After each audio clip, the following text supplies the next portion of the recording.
کہ اس کی ساری ڈیمانڈز پوری ہو چکی ہیں اور اب وہ لینڈ کر سکتے ہیں۔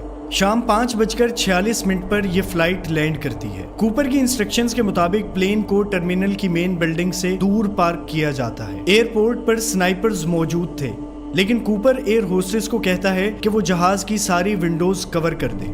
ایئر لائنز کی طرف سے صرف ایک ریپریزنٹیٹیو پیسوں کا بیگ اور پیراشوٹ لے کر پلین کے پاس آتا ہے۔ جہاز سے ایک ایئر ہوسٹس باہر آتی ہے اور پیسے اور پیراشوٹ لے کر واپس اندر چلی جاتی ہے۔ جب $2 لاکھ سے بھرا بیگ اور 4 پیراشوٹ کوپر کو دے دیے گئے تو وہ پرمیشن دیتا ہے کہ سارے پیسنجرز اور فلائٹ اٹینڈنٹ پلین سے باہر جا سکتے ہیں، سوائے ٹینا مکلو کے۔ کوپر کی ڈیمانڈز کے مطابق پلین کو ریفیول کیا جاتا ہے اور یہ فلائٹ دوبارہ اڑان بھرتی ہے۔ اب پلین میں صرف پائلٹس موجود ہیں اور ان کے ساتھ کوپر اور ٹینا مکلو۔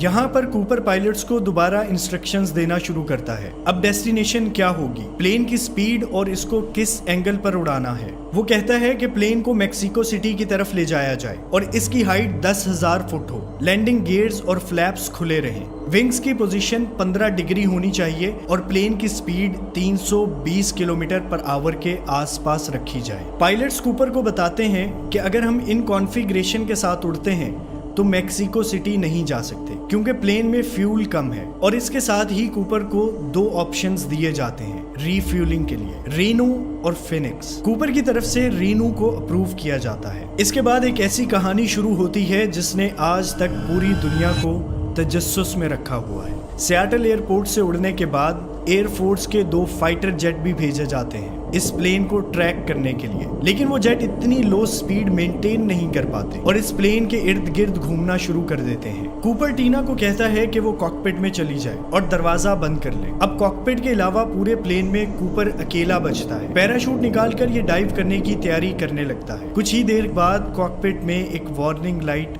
فلیش کرتی ہے، جس سے پائلٹ کو یہ پتا چلا کہ پلین میں پیچھے کا اسٹیئر کیس ڈپلوئے کیا جا چکا ہے۔ 70s میں بوئنگ 727 پلین میں ایک خاص بات تھی، ان میں پیچھے ایک آفٹ اسٹیئر کیس ہوتا تھا۔ آسان لفظوں میں بات کریں تو پلین کے پیچھے والے حصے میں نیچے کی طرف بھی سیڑھیاں موجود ہوتی تھیں اور اڑتے ہوئے پلین میں بھی ان کو کھولا جا سکتا تھا۔ کوپر نے انہی سیڑھیوں کو کھولا، پیسوں اور پیراشوٹ کے ساتھ باہر چھلانگ لگا دی۔ اس کی لوکیشن کا کسی کو کچھ نہیں پتا تھا کیونکہ پائلٹ اور ایئر ہوسٹس کاکپٹ میں بند تھے اور اس وقت کاکپٹ کے دروازے میں کسی قسم کی کوئی ونڈو یا ہول نہیں ہوتا تھا۔